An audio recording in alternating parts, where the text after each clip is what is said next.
way we've sort of constructed our social norms is we have all these bridging places, which have a slot kind of in the cognitive library, right? So if you go to college, everybody knows what that is, right? If you go, you say, oh, well, I'm now in my late 20s, I want to go get an MBA. Everybody knows what that is.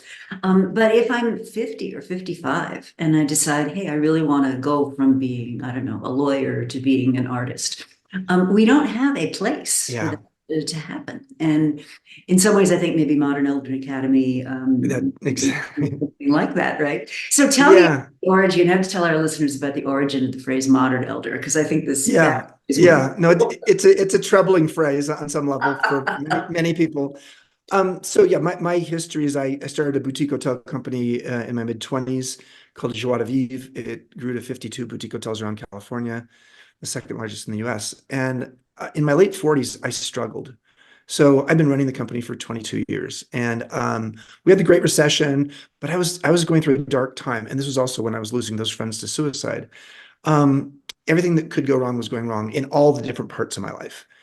And then I had an NDE and a near-death experience, an allergic reaction to an antibiotic, and it woke me up. It was like the hoteliers' wake-up call. And I said, I need to change my life. And I changed my life in many ways. I now call this the great midlife edit. And Brené Brown would call this the midlife unraveling.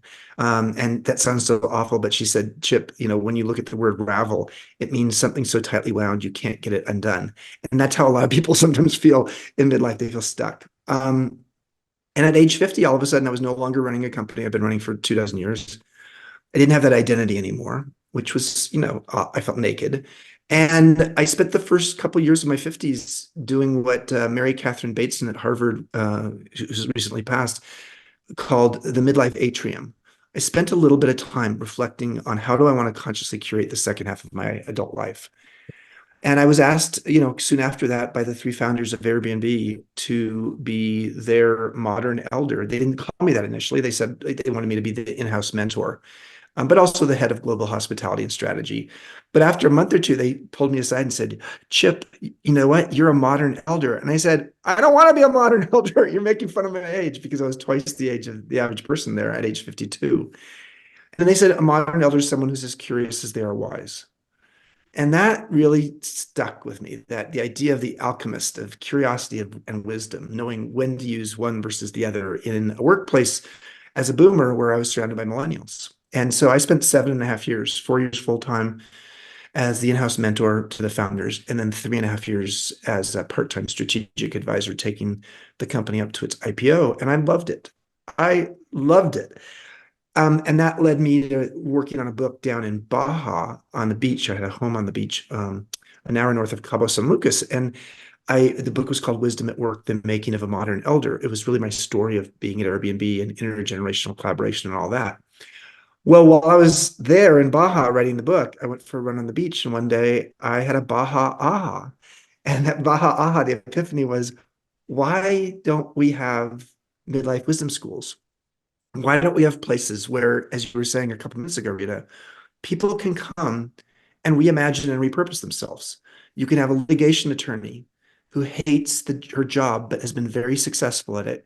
And at age 60, she can't do it anymore, but she doesn't know what her options are.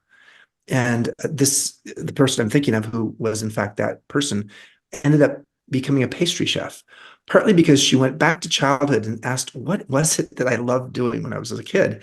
And she loved hanging out in the kitchen with her grandmother, baking pies. And as an adult, if there's a bakery around, she will go and look in the bakery, smell. She'll have like a visceral reaction to the smells. And so she decided to go become a pastry chef, actually initially just to like train for 3 or 4 months to see if she liked it. And now she's opening a bakery in her neighborhood because the bakery that had been there closed down during COVID. So if you told her at the start of the week, at the end of this week, you're going to realize that you want to be a baker, she would have said, no way. That felt way too divorced from being a litigation attorney. But we see that all the time. We've had 4,200 people come to our campus from 47 countries, and they don't always have something that's that disparate. Sometimes they say, okay, I don't want to do this full time anymore. I want to have a portfolio career where I have 3 or 4 different ways I make money. And what are those ways that I could do that? And sometimes people come for non-career reasons also, divorce, menopause, health diagnoses, that spiritual awakenings, etc.